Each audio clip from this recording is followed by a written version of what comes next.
Welcome back, everybody, to King J Productions. I am so excited, so excited to be presenting this interview to you guys. My very first interview in audio form. This was supposed to be in video form. However, things flowed just right, and it just happened the way that I least expected it. But we're gonna get right into it. This is about Aaliyah. Um, Basically how things were back in the day. I spoke with a former Blackground Records um, promoter for Aaliyah. He also actually promoted other artists. He does independent artists as of today, and he was doing his thing back then. And I'm going to present this interview to you guys. I know a lot of you guys wanted to know about this, about what happened back then, or what could have happened, or maybe something that we just don't know. I had to dig deep. I wanted to know what was going on, and here it is, my first interview. Like, back then, not like how it is now. Like, they would release a single to the DJs months, or to the radio months before the video come out, and stuff of that nature, rather than how everything is just like boom in one day in this time of age and stuff. So when we had that record, we was promoting that record for probably about maybe a month, 2 months, and so that's when they decided to go ahead and do the video and fly. To go do the video and stuff like that. And yeah, which was a big record, by the way. It became a big record after her death. If you look at the statistics before, Okay. after, trust, that's what I'm saying. Okay. After she passed, everybody just accepted it. Boom, it was the number one, all that stuff like that. But before, I'm telling you, because I had to work these records. I had to go to the stations and talk to the program director. They was rejecting that record. And I used to have to do conference calls with Blackground and stuff and telling them why. And part of my reports of telling them why was basically because they said the record was too slow.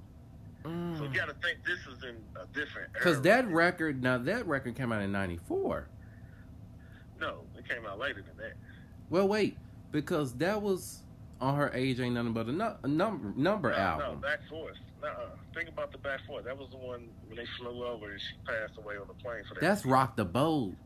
No, Rock the Boat. I'm tripping. Not that. Lord. I'm tripping. Rock the Boat. Yeah. Rock the Boat. So you mean to tell me that Rock the Boat it wasn't big? Nobody didn't want it. No, nobody wanted it. No, I'm telling you, I put that on my heart. Put that on everything. No exaggeration, making up anything. Yeah, I had to title my bad. I had to title wrong. But yeah, so Rock the Boat. Yeah, that's what I keep saying, Back Forth back. But no, Rock the Boat. No, that was the one I'm talking about. They had rejected that record right before she passed. I mean, and that's when they went to do the big video and everything like that to enhance it. And after she passed, that record blew up after that. So part of that, like working Naked Records, I can definitely say this. I don't work for them no more. Anything. They was definitely a difficult company to work with because they definitely hold on to things tight. Absolutely. And that's because of her uncles. It's Bailey, from what I remember of the conference calls and stuff like that, was her uncles and stuff. Because even compared to now, how they let artists be on conference calls and the artist speaks their mind, they wouldn't let Aaliyah speak her mind on calls or anything like that. It wasn't never like she would be there, but she wasn't talking like to tell us her vision to go. It was more always like her uncles, the man and stuff like that. So that's one thing I can say. And like I said, I didn't work with her on her first two albums. Okay. This is, like I said, this is her last album I got a chance to work with her on. And I just want to say that last album that's a good album. It really, just the production wise, just listening to it now in 2021, I'm kind of like, okay, And Yeah, it is. I'm kind of like, I don't know who was the mastermind behind that, but based off, I'm just 25, by the way. So Okay. I was wondering. I was like, wait a minute. So when I was like in high school back in 2013, 2014, I was kind of like, wait a minute, why can't I stream this music anywhere? Like it will play on Pandora, the last two albums, like those songs, but iTunes, Spotify, Tidal, um, all the streaming services, you couldn't play it. I looked more into it. I was like, something's not right. So I'm like, Well, okay, go ahead. well, I was gonna say part of that was because they had to deal with Jive Records, and Jive Records was a distributor, kind of like how But Jive Records was the Universal. first album. Yeah. So with them, they, like I said, it was more of her uncles. It was never really her or her demand. Everything was her uncles. The Absolutely, yeah. decisions with songs. So any stories you hear about that, that was definitely true. Okay, You know. because I know R. But Kelly produced that first album. yeah, it was two. Yeah, it was R. Kelly on the first ones, but the last ones was the uncles, Barry and if you ever look up Barry and I think Jomo Now, Jacobson. now I know Missy and Timberland has a lot to do with that success of that second album. Yeah. So like I said, I didn't work with them on that. This is more Yeah, Aaliyah becomes more of the you're one. more of the self-titled album. Okay. Yeah. I just sent you a picture of what's in my studio promo from her campaign when I did it. I had wanted One of to the do a posters. live with you, but I didn't know if you wanted to do that. Because that's why I was like, I need to talk to you first, because I know there's some things you probably can't say, um, or some things that you probably, it probably don't need to get out. So it's actual. Hold on, let me see what you sent. Yeah, that's just a picture of what I got hanging on the actual posters from the campaign in my studio that I saved. Mm-hmm. And I used to take those posters and go all around different stores and we used to do the little fan things. As I said, I got a whole bunch of pictures I haven't posted Mm-hmm. uh, that I need to watermark them and I was gonna post them and stuff like that. But yeah, like I said, I worked with her on the last album. It wasn't like the first album. Everything else with Blackground was different. I worked on and stuff, but like I said, it was a different era of promotions of Yeah. physicalness. Like everything we did with her was physical. And part of my job was being a gopher, so it's a sad story to my job too. Was where I used to pick up all the stars from the airport. So it'd be back then or even now the Escalade or trucks and vans and pick them up in the entourage, Mm-hmm. take them to their destination and stuff. Because I was contracted with the labels to do promotions, so I would take the artists through the route so they see stuff hanging on street corners or vacant buildings or store windows and or stuff like that. Or we'd take them to the signings or whatever it was. And we were supposed to pick up Aaliyah that September. And that's the part I couldn't wait. I was like, that was one of my highlights. I always said to my crew is going to be picking up Aaliyah. And, just me being a fan myself, just to be like, yeah, I know I'm going to be friends with her. I know we're going to be cool, Mm-hmm. And then when that accident happened in August, it was just so devastating. That could have been, so, but you know what? That could have been so avoided. Yeah, it could have, but, the technology of the type of plane. I know one thing was the technology of the plane was old. That I remember when we was talking about it back then on our conference calls. Of it was one of them. It wasn't no like how you say private plane now, Mm-hmm. like it's super jet engine and it was like old school private plane type shit. And like they always say the weight of the plane, but it's just like they said, it had so many people, and it was kind of like everybody wants to leave at once instead of, I think, supposed to leave in different times and sections and stuff like that, as far as in different parties and stuff. So that's one thing I do kind of remember them saying that. Yeah, I mean, cause why would make them? They could have did that in Florida, or they could have. It's a green screen. Now, come on now. Now I know there Well, were. you gotta think back then though. It's different going to the Bahamas, and you gotta remember it was BT, MTV, and when videos used to drop, you get some artists even like her would get a 30-minute preview like the Michael Jackson days. Like, oh man, they're gonna preview before the video come out. So back then, now it doesn't mean anything, but back then it really meant something, part of your hype, like to be on Entertainment Tonight. It's like, hey, we're with Aaliyah, she's shooting her video in the Bahamas, and it's like, oh, okay. It was just a different hype then. But now you're right, green screen and all that. Yeah, because them behind the scenes shoots that she did on the Access Granted, you see a green screen when she was wearing like a little white outfit with the denim jeans. I'm thinking like, even though she did do a scene where she was by the beach and by the water, I was kind of like, y'all could have did that in the U.S. Yeah, but Rock the Boat, it was not doing good when it first came out. It was, I'm telling you, just sales wise.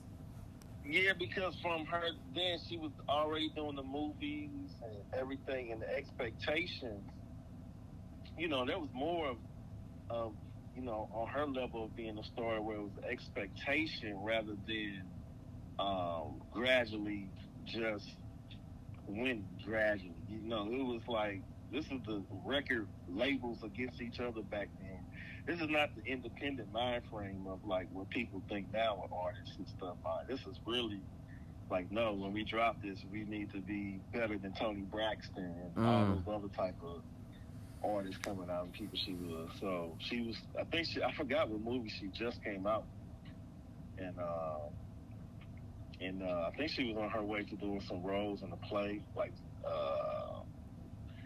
I don't know if it was Broadway. It was some. She was getting some roles that it was like, wow, she was becoming what Beyonce became when she got her roles.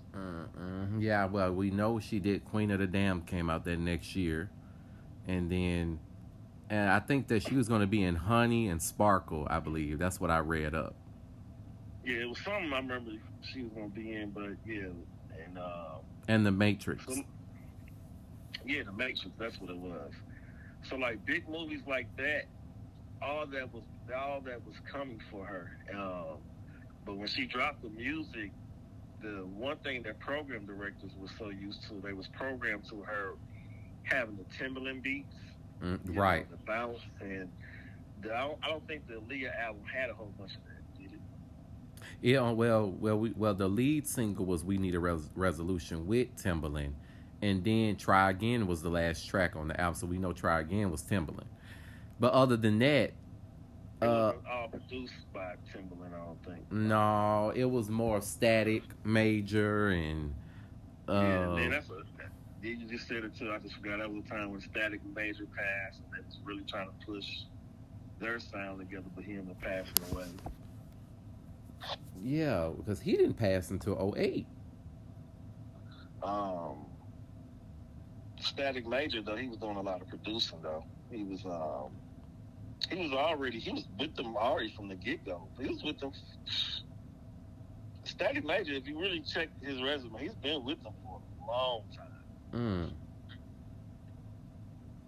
He's done a lot of production behind the scenes and stuff like that. He's really more the behind the scenes producing than his own stuff, that he was trying to do. Because I think he also was in a group too. I forgot the name of the group. It was a temporary group they was pushing. I think, was it called Player? Yeah, Player. Yep. So, okay. Now, did you ever, I don't know if you know her, did you ever get to see JoJo? No. No. Okay, cause she went through like I looked into that too. She went through hell with that record label, trying to get up out of that deal. Do they not?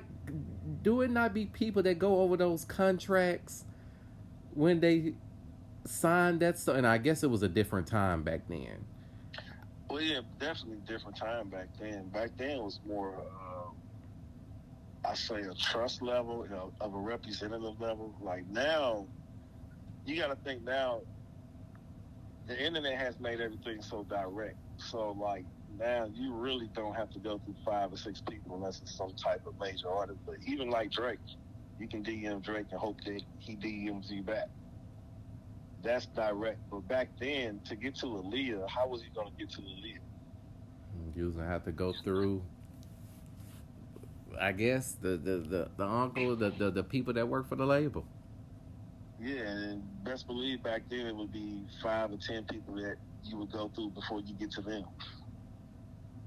So now you skip over all that middleman and top people. And, some people you still, when artists say, hey, call my booking number or call this number, they got their manager. But most of it, if it's a relationship now, it's a direct contact. So back then it was programmed for artists to have so much representation, have people look at your contracts, have this type of person. They should still have it now, but I think artists are more hands-on now rather than back then. It just seemed like you shouldn't be hands-on, and it was more of how the artist is programmed. And like I said, I think as far as Aaliyah, like I said, I know part of the mind frame they were telling us back then. I do remember was her becoming a woman.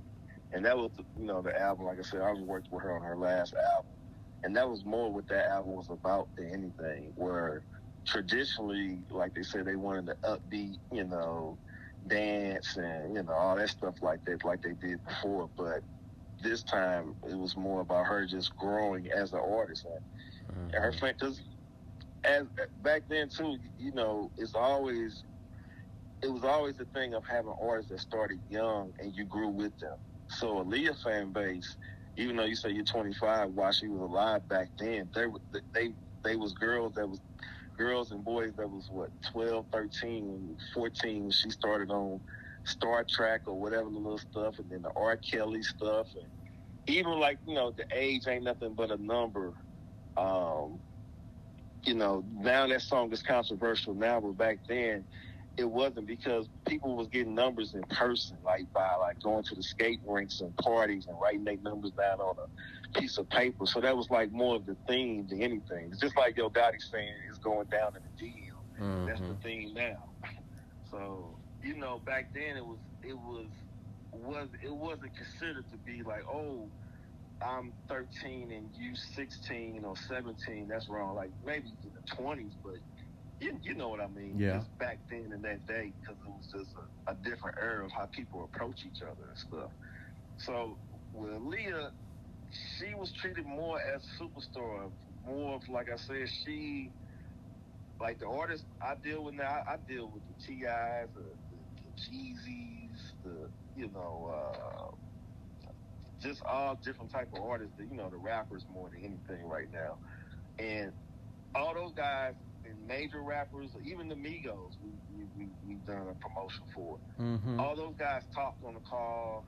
Hey. Well, back then, it wasn't that. It was more of like superstardom. And we're going to make everybody feel like it's an event to talk or meet somebody. That's because you had Prince, Michael Jackson, the real stars still alive back then, and people would mimic that. Yeah, and I really feel like I know I'm a little young, but I when I was growing up, just being like 6, 7, 8, 9, 10, I just felt like it felt different back then. It felt I felt the realness from that music that I grew up listening to. Like I'm thinking like, wait a minute, it don't even feel the same anymore. Like in 2021, like nobody is giving me chills right now the way how it was when I was a kid, or because I remember being in front of the TV on Saturdays BET used to have this thing called Top 20 Countdown. They used to come on like a Yeah. 11, 12 ish. I remember being a little boy just in the garage looking at that, how they played that Rock the Boat constantly. Like those records then in 2001, 2, 3, 4, 5. I'm thinking like it seemed like everything was a hit and it sound good. And I'm thinking like we don't It, even have that anymore. yeah. Yeah, it's true. But also too, they made it a hit, and that's why I said what I said about Rock the Boat. It was not a hit when it first came out. When she passed, it shot up to be a hit. But a Mm-hmm. month, 2 months before it came out, it did not. It did not. I'm telling you, it was so much because they was about to skip the record.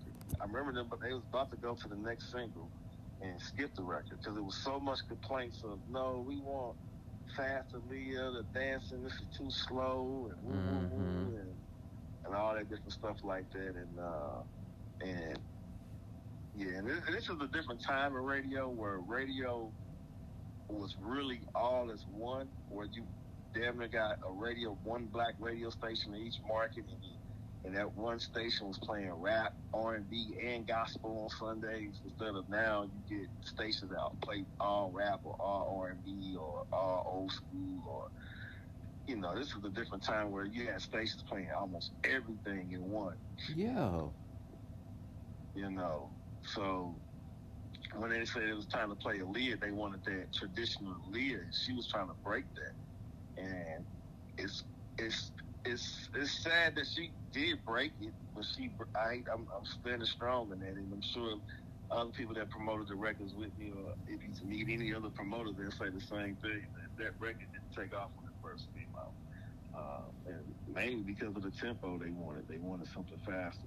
All three of her albums are platinum. Are you do you say that those sales skyrocketed all albums after she passed, or do you think, or were they already or were the first two already platinum? Well, I don't know about the first two. I'm just speaking on the last album. Yeah, I'm yeah, yeah, definitely yeah, speaking on the last album yeah. because she was getting criticized during that era of more. She was getting success more for the movies than her music itself.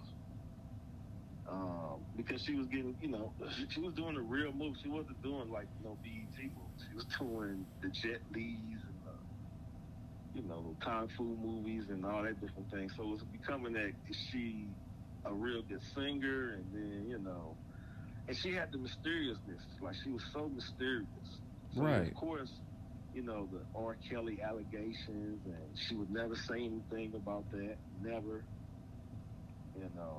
Then Damon Dash at the time when she passed away, of her dating him, and we know how aggressive and loudmouth he is and stuff. And so it was Mm-hmm. kind of like she had that. That's why I say Lee was always a person that had representation.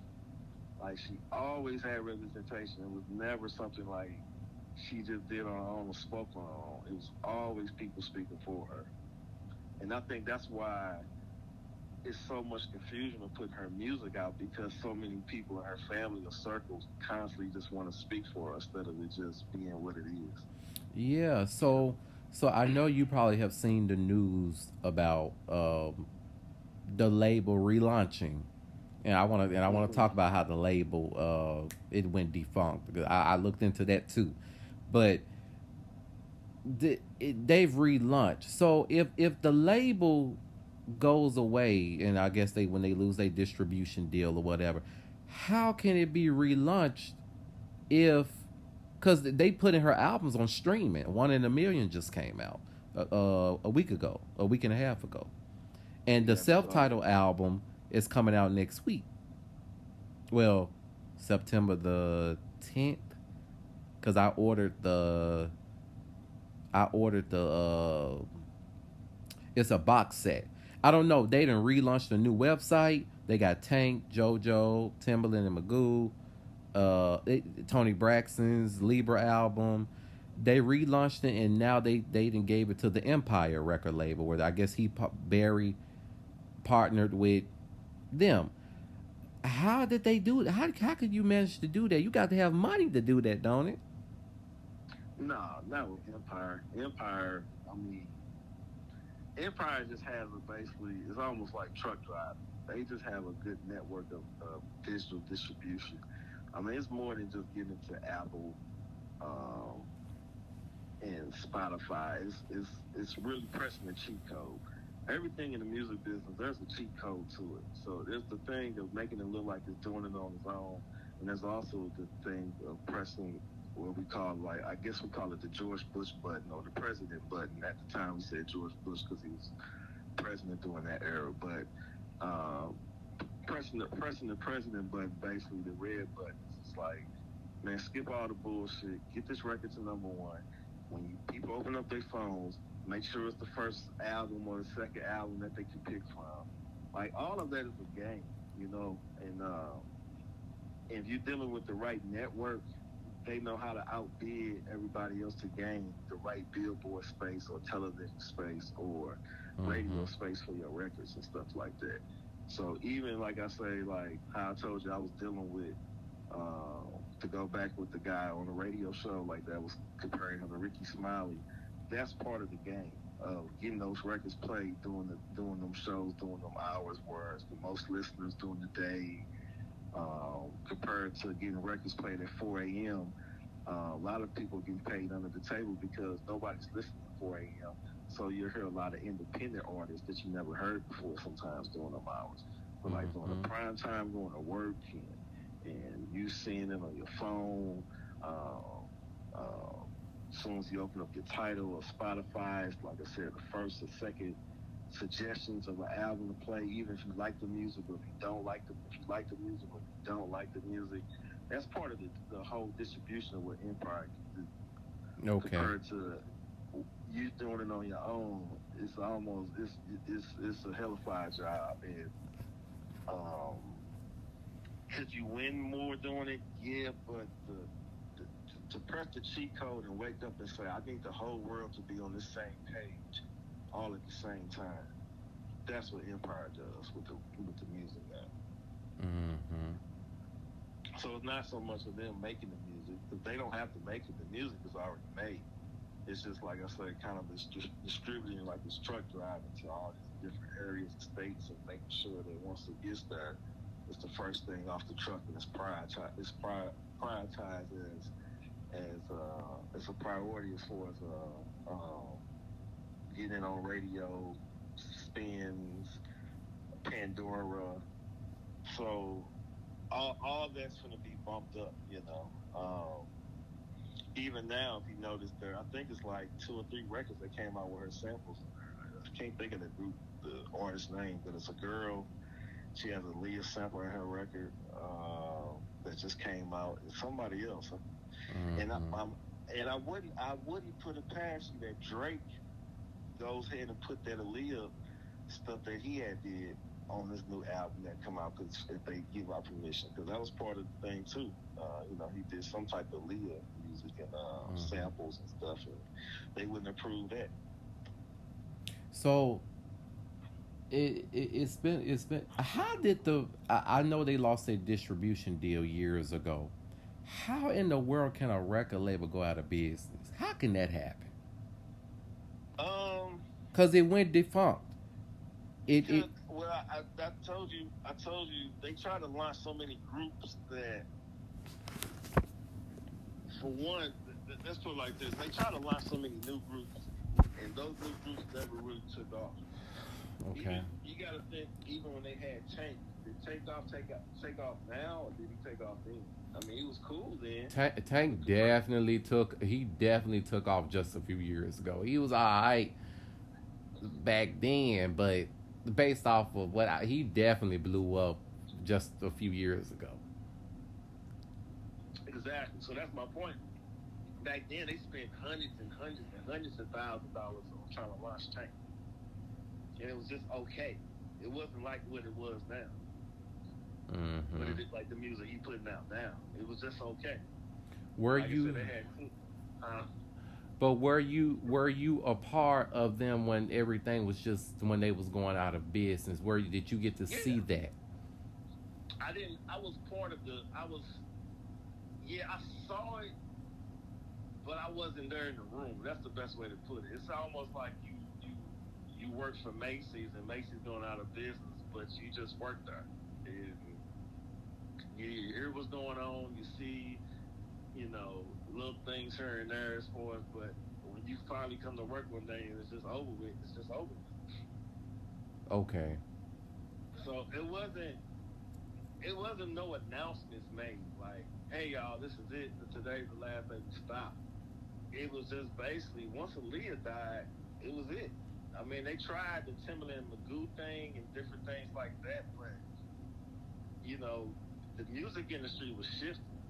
And once that shift happened, a lot of people just can't hang with the shift. Like the shift went from being physical to digital. Yes, And that is a big Blackground thing. Records didn't know how to. A lot of labels didn't know how to master that. Even Death Row, all those different labels back then, they didn't understand how to master that shift. And just looking back at, I'm a big fan of JoJo, and I was looking at a lot of interviews. And she was like, it's really a effed up situation, and they tried to keep her in that contract for more than 7 years. And even though she was a minor, she was just 13 when she signed that contract, and basically she was saying that they was getting sued left and right, and they. Yeah, I mean back then they didn't know. I mean, that was just part of the era, like I said, of signing young kids. Mm-hmm. I mean, you can go from think of all that era with the B2Ks, Amari. I mean, it wasn't even Amari out there. It was B2Ks to Mario, the white boy groups, NSYNC and Backstreet Boys. I mean, everything was so young compared to now. I think we're more in a teenage adult era than listen to 15 or 16-year-olds sing and rap and stuff like that.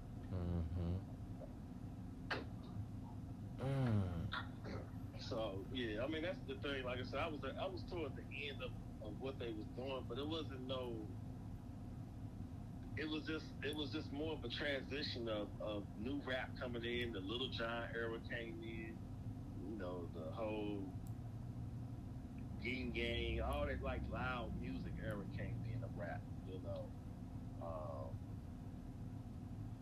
Um, Bad Boy had his era after. So with the Aaliyah, like I said, after she passed, that was really it for real.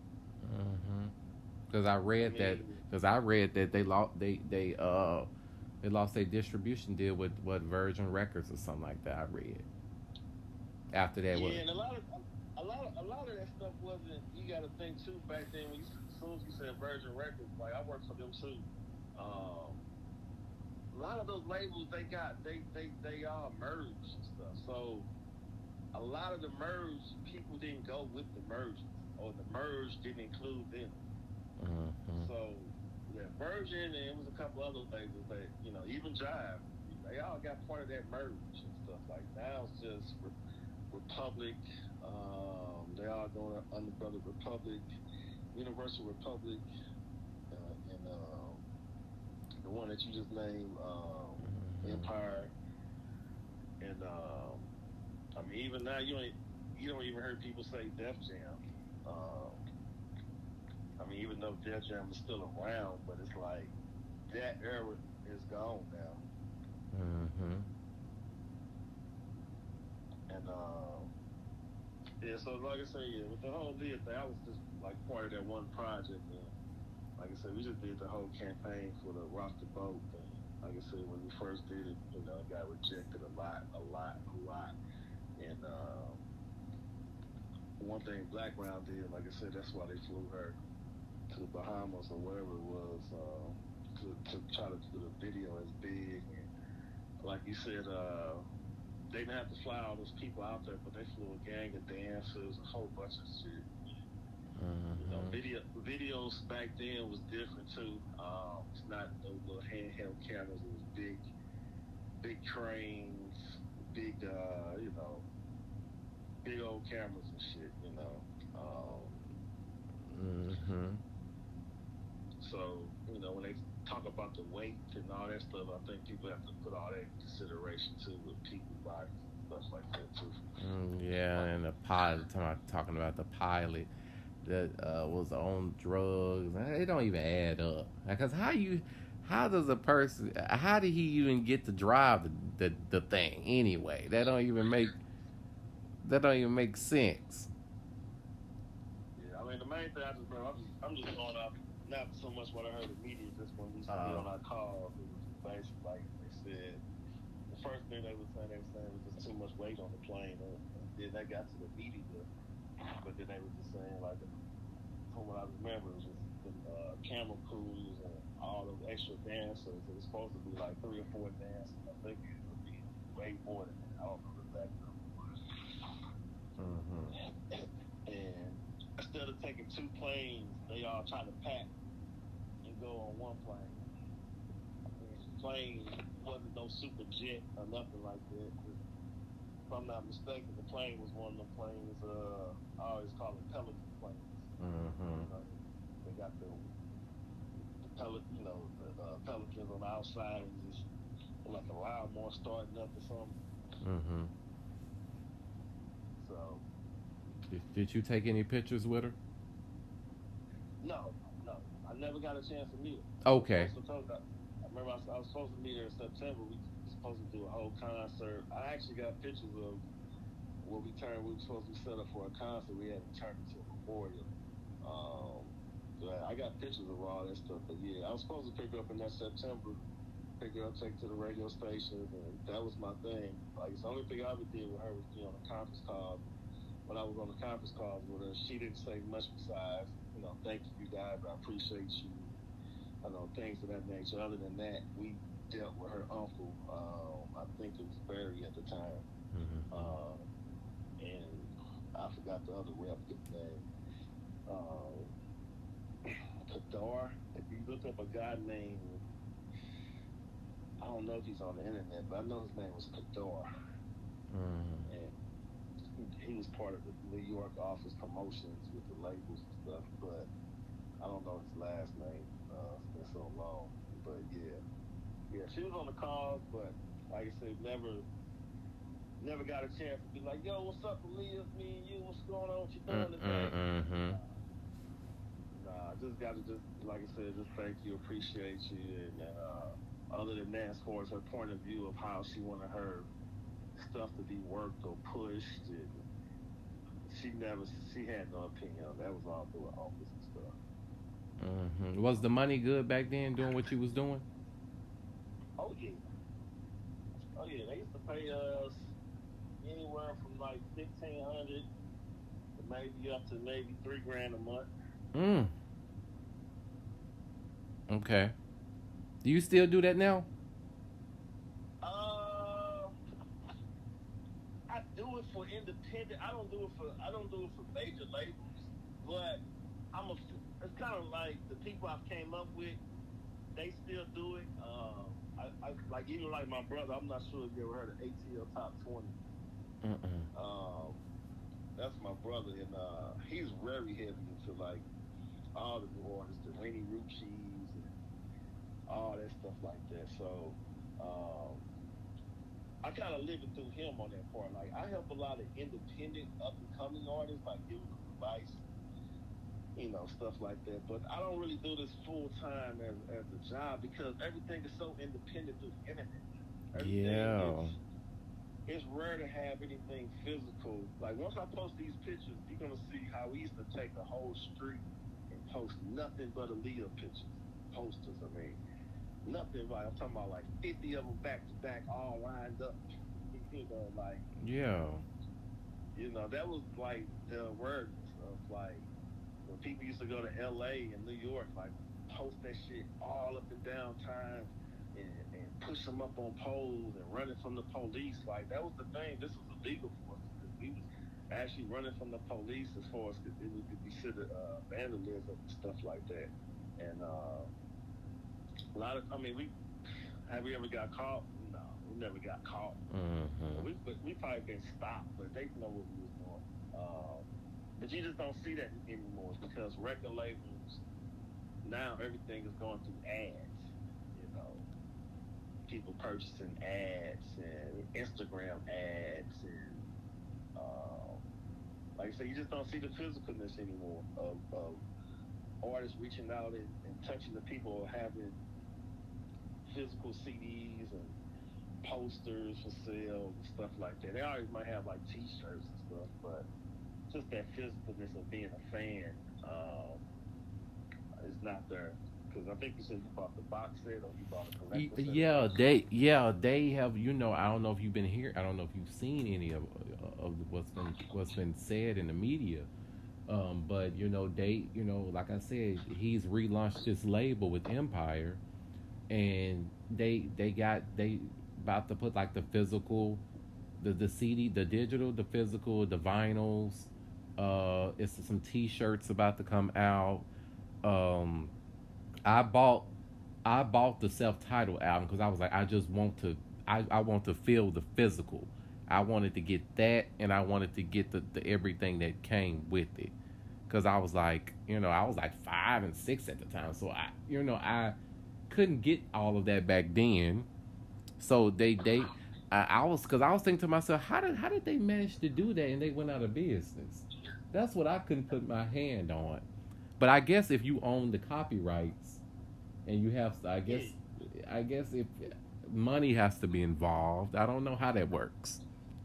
No, you said exactly. If you own the copyright, you can have distributed type of way. Now, how do they remaster that stuff to make it sound good? You know how the quality of a track or a sound, is how do they remaster that to make it? They got the actual sessions that she did. So when they do like that, when they say they remaster it, they went to the actual sessions, put in a new technology, Pro Tools and stuff like that. So that's part of owning the copyrights. Like when people hear artists that they own the rights, they masters and stuff like that. And that's being able to come back to your songs and taking the raw material, not like taking the 2-track recording, taking the actual files from the tapes and taking her voice. So that's one thing I do want to hear the album is how it sounds now compared to what it was then. I'm gonna look through my stash, and if I can find some extra stuff, I'll send it to you. I think I might have some stuff from that album too, some vinyl, maybe some CDs and stuff. It actually got her acapellas and all that stuff on her, because that's what they used to sing out back then. So like it got her actual acapellas and all that type of stuff on the vinyls. Please do, because that I just love looking at stuff like that. Because I think this is interesting. I think that that these artists have put out. I just felt like they were putting their all into their work back then. They was because what's being put out now, I don't know what that is. Yeah, it's easy to put out music now, and that's the thing. Don't get me wrong, it's some talented people, but the talented people are not getting promoted enough for me. Back then it was more of a long stretch of being a star than a quick stretch. So like, for instance, think of the artist her. I love her. She can sing. Think how much you've gotten of her within 1 to 2 years. Like it's just so much of it of her. From Grammys to this to and whatever. Radio, constantly on radio. Rather than Aaliyah was a gradual growth. Like you got Aaliyah, but you got growth. And you gradually watch her become the star. You know what I'm saying? From all type of stuff. And also it was controversial because when R. Kelly did marry her, that was controversial of what the fuck, what the she's 15, this nigga acting like yeah.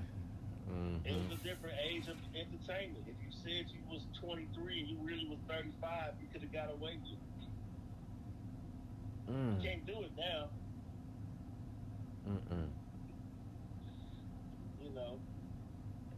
But back then, being a star was mysterious, and she knew how to do that. It's the reason why Beyonce is who she is. Beyonce still holds that key of being mysterious. Oh, absolutely. Oh, they're very private. You're not gonna know anything unless they want you to know it. Yeah, exactly, exactly. And I think Aaliyah would have gave Beyonce that competition prize. Yeah, oh yeah, I could definitely see it. And she was becoming a dancer too, and that was not too many people was doing that then. Yeah, she was becoming the Lena Horner dancing, not just a rump shaker dancer. And there was no, and you got to think Aaliyah dancing had no, it was rump shaking to it, but it was more Jamaican style. It wasn't kind of like popping style how it is now. It was more of her stuff was more foot, her foot control and everything. Hmm. Like if you think about it, Beyonce, she don't dance with foot control. She steps when she dances. Like Aaliyah, she was doing all type of stuff. Hmm. No, That's what I said. Go ahead. no, I was saying she was slim too. I was like, man, this is, looking back at those. I'm gonna tell you one thing that I did when I was in high school. I was like, since her stuff is not on streaming, her last two albums and her that what do you call it when a artist dies and they put out like an unreleased out tracks album. It started with a P. I can't pronounce it. Come on, unplug. Not unplugged. Posthumous. I can't pronounce that word. But no, I just what I did was I was like I got a feeling they're gonna take all these videos down one day. I said what I'm gonna do is I'm gonna save all of these and put it on something and save them. I said because something's going on at that record label where they won't put her stuff out. And then I also read there was a battle between the label and the estate.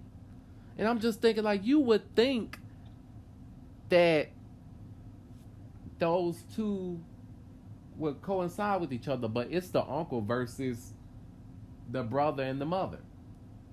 Yeah, that did definitely go on. And you gotta realize when artists sign contracts and they die, now you're dealing with almost the nature of a power of attorney coming in. Mm-hmm. And it's no longer just the artist giving a yes or no. Now it's whoever's next in line. And since Aaliyah wasn't married when she died, all the control went to her mother.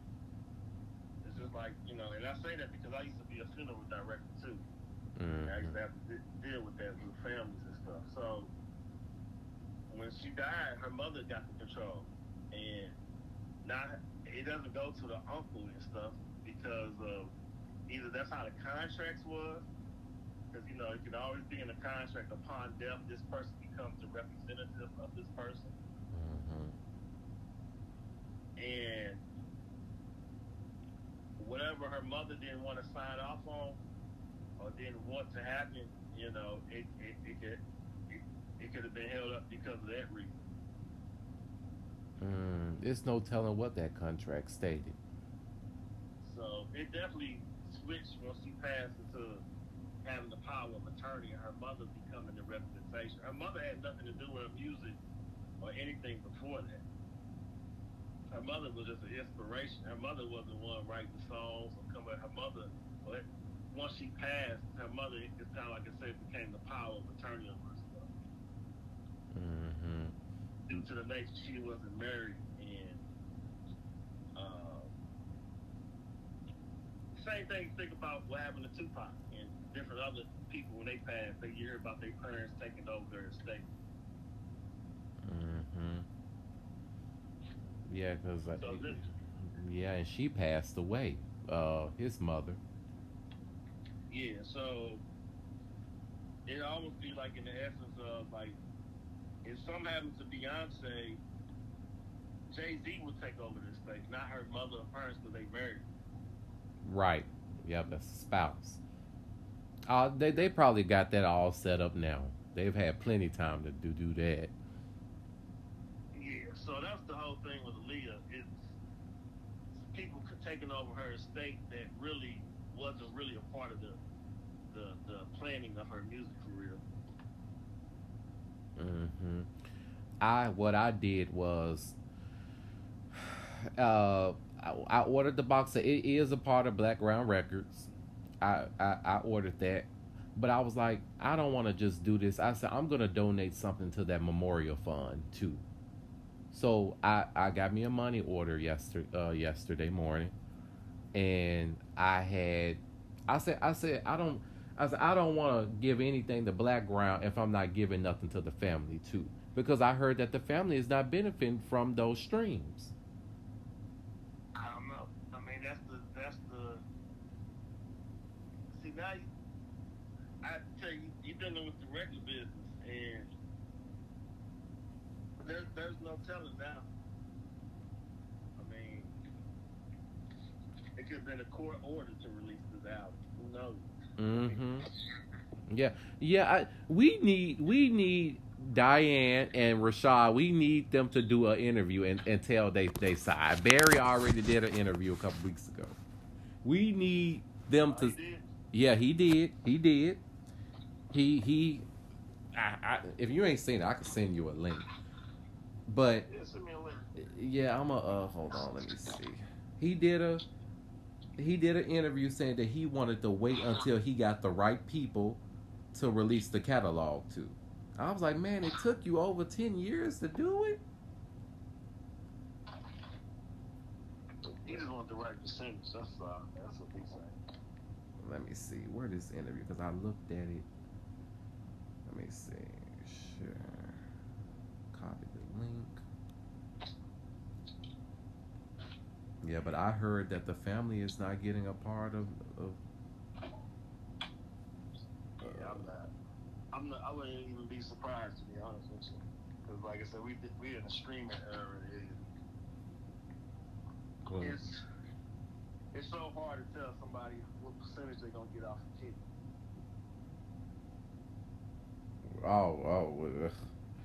oh yeah. Your number 314. 326-6620. 314-326-6620. Okay, let me send that.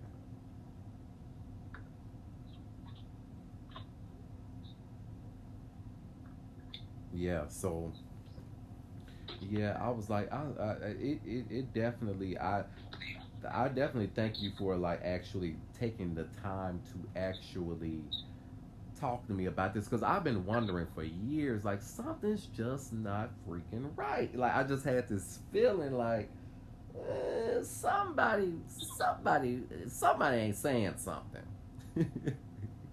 Would this be illegal for you to even be telling me anything about them? I don't say it's illegal. I mean, you can quote me on anything I said. I mean, it's like I said, I'm coming from the promotion angle. Like I said, I didn't. Right. Yeah, you didn't work in the office or nothing like that. No, I didn't work in the direct office. I dealt with their office. And like I said, once I post all my pictures of when I used to go in the record stores, the radio stations. Like I said, I even held a memorial for her when she passed, because we was gonna hold a concert with the promoters and the radio station combined with the label. But instead, they told us to turn it into a memorial, and that's what we did. And so I got like all that type stuff, and I might have more than that for real. But as far as pictures with her and all that, like so we only did conference calls. Like I said, when she was on the conference calls, she wasn't talking to us as a one-on-one. What can she do better? No, it was us dealing with her uncle. Say something. Hey, Aaliyah, say something. She probably wasn't no big talker anyway. No, Nah. So I mean, she said so. It was no longer than 20, 30 seconds. Mm-hmm. Um, So, do you know anything about royalties and the physical sales? Like, do you know how that worked back then? Like, like if you go buy a record and it does that money get split into, like, how did that work? Or do you know how that works when you buy an album and how the money is being made to the artist? hmm it's just split in divisions. Whereas we all call it royalties. It's like mechanical royalties. It's like the physicalness of people buying stuff. Then you got your airplay royalties, like your publishing when stuff gets played on the radio and stuff like that. Um, but when it came to an album, it was basically like the distributor gets a percentage for manufacturing the CD itself. The record label gets a piece of it, and then the record label, and then the artist. So it's almost like split in 4 ways, or sometimes it could be split in 8 to 10 ways, because sometimes you'll have 4 or 5 record labels pushing a project because of a joint venture or something like that. So to say what's the actual percentages, there's no law to that. It's just what you negotiate. Mm-hmm. So that's what you always hear about people getting janked out they publishing or they albums and stuff like that, because there's really no standard to saying this is fair. It's fair is what you negotiate. And a lot of times nowadays, back then, they didn't know like this digital age was going to be bigger than the physical age. Mm-hmm. So a lot of people didn't negotiate a lot of digital age stuff. So that was one reason they held up a lot of the Blackground stuff, because when she died, there was no title or Spotify and stuff like that going on. At that time, remember, they was really trying to get rid of this stuff because it was called Napster and all that stuff. And they was really trying to get rid of the digital age. Yeah. I saw an article that said that they, sued Napster was sued due to like copyright and illegal downloading and things like that. Yeah. So yeah, when we got a chance to work with Aaliyah, like I keep saying, everything was so physical. Like it was just such a physical era. And even like you say, when she dropped her videos, it was a big thing of like, okay, it's gonna be on 106 and Park. It's gonna be the countdown today, And now everything is so direct to YouTube. It's not a big drop, Just go to YouTube and that's it. That is so interesting. I wish I was old enough to see that. Like people were actually going to buy those albums back then. Mm-hmm. Yeah, like when she released her album, we had got up at midnight and stood in line to make sure all her fans had got like little special posters we had, cards, stuff like that. So like that's one thing. Like you say, like how did Blackground go out of, how do they go bankrupt and stuff? Because they spent a lot of money on physical stuff for fans and things, to have back then. Now artists don't really do that. Now, unlike Kanye West or somebody, but now artists don't even have to drop a single before the album comes out. They just say, "Hey, ta-da! Surprise! The album out, y'all!" Like Beyonce do. We just said, "Surprise!" Yeah. No announcement. Yeah. When she did that, that shook the world up. Oh shit! Kanye West just did it this morning. I seen something like that. But Kanye music. Now let me just tell you my opinion on that real quick. Now his music is not what it used to be. Now, let's be honest. Now, it is not what it used to be. Just the sound of it. Yeah, I agree. I'm sorry. You got to give me some shit. I got to feel it. Yeah, but now it's surprise. Now back then you couldn't do too surprised because you had to line people. You had to make sure people was lined up to get it. I would have loved to see that. Oh, you would have, because you would have been in line with about 200-300 Aaliyah fans. All y'all or as one behind you. Wow. You know what I'm saying? It's a different thing now being a fan. You don't get a chance to experience being a fan with other fans now. That's one thing. Aaliyah had fans that was fans with each other. Wow. So every record label has their own different negotiations and different deals and how they split things up and Yeah, it's almost like credit cards. Either you can have 25% interest or you can have 5%. And guess what? People still accept the 25% interest anyway. And you have to have money to be a part of it. Well, okay, I see. So so as of right now, is that how you make your money now? I seen some about, do you sell merchandise or something? I got to look more into your stuff because I haven't.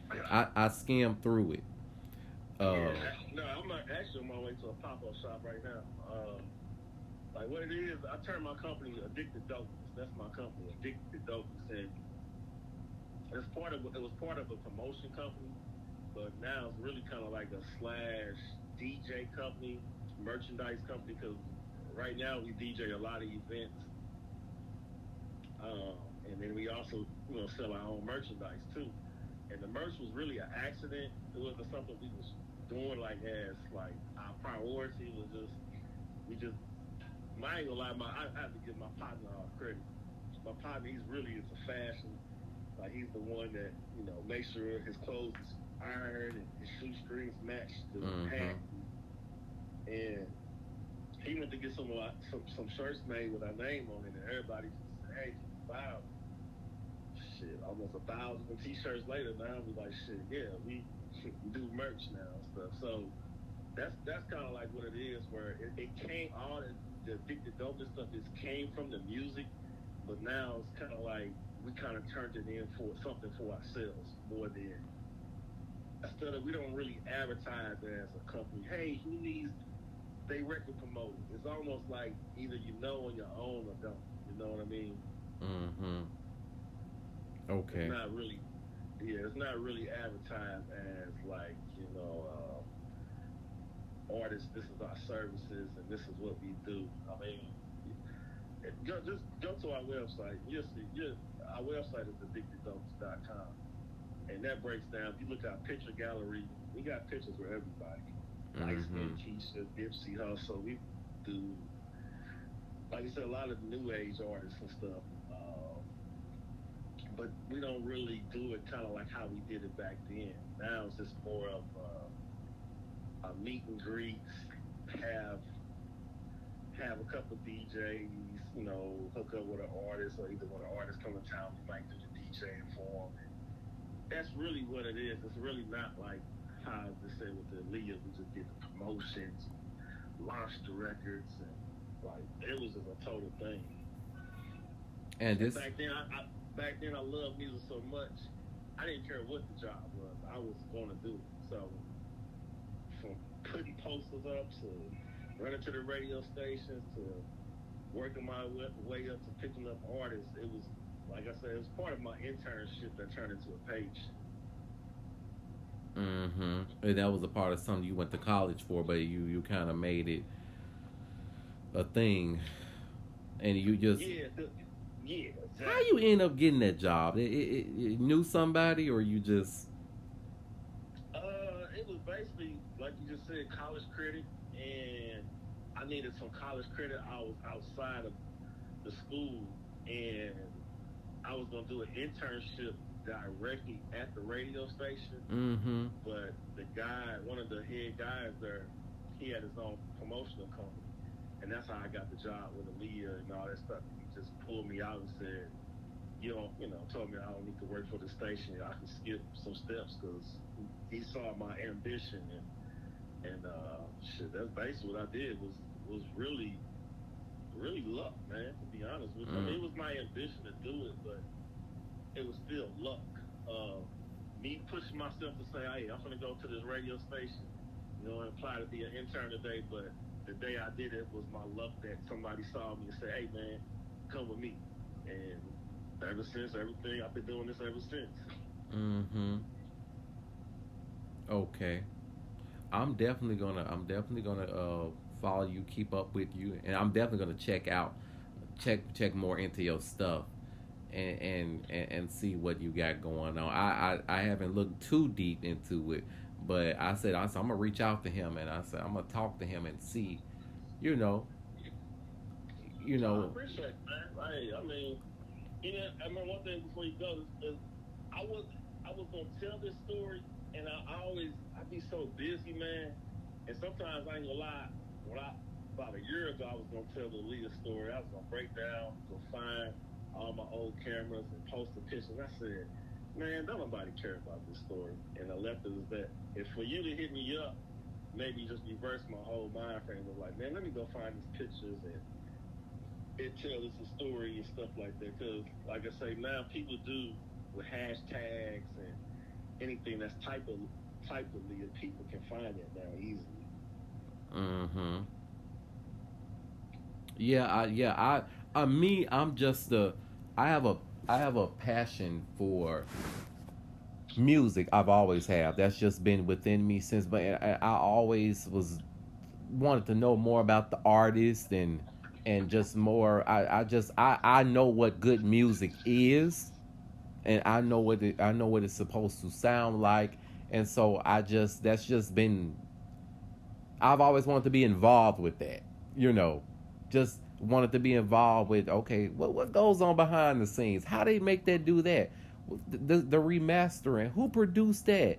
When they recorded that? When this video come out? Like, I'm just all into that. So I was like, okay, let me look a little bit more deeper into this. I said, cause yeah, something ain't right about that label. That's the definition of me, basically. Then Yep. I'm the behind the scene guy. I've done everything behind the scenes with a lot of artists. A lot of artists. Um, the launch of their careers from Futures to a whole bunch of people, TIs to, like I said, not everybody. I mean, I wish it could be Drake's and different people because I be wanting to see the behind the scene of how they stuff operates. But as far as like shit, light skin Keisha shit, we did. I mean, she was with us for about a year as far as what we was doing. I don't want to call it management, but here you go, artist development. That's what we do a lot. We see a lot of artists and we develop them to understanding the game, skipping some shit, like instead of going the long route, go the shorter route this way. And none of it's us like signing them or anything like that. It's just part of like the promotional thing. Because when you get these artists when they're independent, they want everybody's help. But once they kind of level up Mm-hmm. into like the empire systems and stuff, the people like me don't really matter anymore because Mm-hmm. empire can do what I can do 10 times faster and better because they got the machine to do it now. Mm. I see what you're saying. Yeah, so that's why I don't.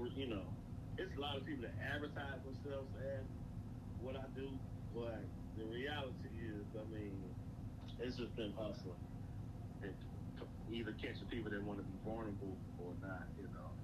To me, I'm in the game deep enough that the people that are really in the game are going to tell the new artists that they want to come holler at me or come deal with me. Get what I'm saying? Mm-hmm. But you got your own regular job and stuff like that, don't you? Nah, this is all I do. Okay. Okay. So you do pretty good with that then. Yeah, this fluctuates anywhere from I average 30,000 a year to anywhere up to 90,000 to 100,000 a year. I think. So Mm. it's never the same. It's never the same. Let me just keep it real with you on that. That's Mm. why I say go as low as 30,000 all the way up to 90 to 100,000.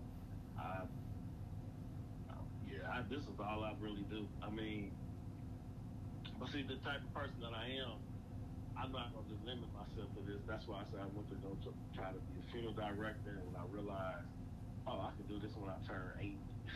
I don't have to do this right now. Mm-hmm. So I can come back to this later. And same thing with real estate.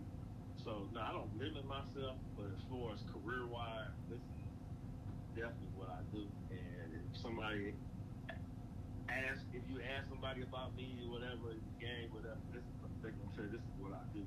Mm-hmm. So, but I don't advertise what I do anymore because that's a lot. Well, no, it's you know, I had to stop. One thing is the game has changed, and I don't want to seem like I'm a gatekeeper. I don't want to seem like I'm an answer to people making him being successful. Mm-hmm. Am I to help? Yes, hell yeah, I'm to help. But am I to answer? No. It's a lot of people that take what I do and ruin the name for it. So I kind of wanted to stay out that realm of them circles and stuff of people. You know what I mean? Like, it just feel like, damn, is he trying to be genuine about, hey, artist, if you need help, or is he trying to get money out of it? Yeah. So, that's the thing now. I'm blessed enough that artists come, I get to work with the real artists still. Like I took a lot of my, see, now you just met me now on my Instagram. I took a lot of my Instagram pictures down. And a lot of them are with artists in their beginning stage. Like, I was with Key Glock in this beginning stage, helping groom in what he was doing. But when I say grooming, it's, hey, meet County. Woo, woo, woo. He gonna show you how you need to work with these radio program directors. He gonna woo, woo, woo, woo. He gonna get your shit on this. He gonna make sure when you come to this market, you set up for this. So once the artist kind of get that, then it's, they understand there's a different person like in each city like me. So every city you go to, from Memphis to Indianapolis, they really call us tastemakers. That's the new definition. Not the new definition, but one of the definitions. Mm-hmm. And when they say tastemakers, basically like, I can give you a taste of the city of what you need to do or what needs to get done. And I can create things of different, if it was food terminology, I can create so many different dishes for you to taste or try different things to do. But no matter what, your money still rolls in, whether or not if you deal with an artist or not, right? Yeah, because now I got probably about 6 to 7 DJs under me. Like right now, I got 2 DJs. They DJing right now. I think go down to their gig now, and then we got somebody else setting up where we got a Trap Soul Paint party today. So part of that, we got our own parties, and then I get artists or record labels that say, hey, can you make sure my artists' records will be played at your party? Mm-hmm. And this is the terminology when they say, well, isn't that like payola? I'm not on the radio. I deal with radio people. So I'm the middleman between record labels and the radio people. Like, back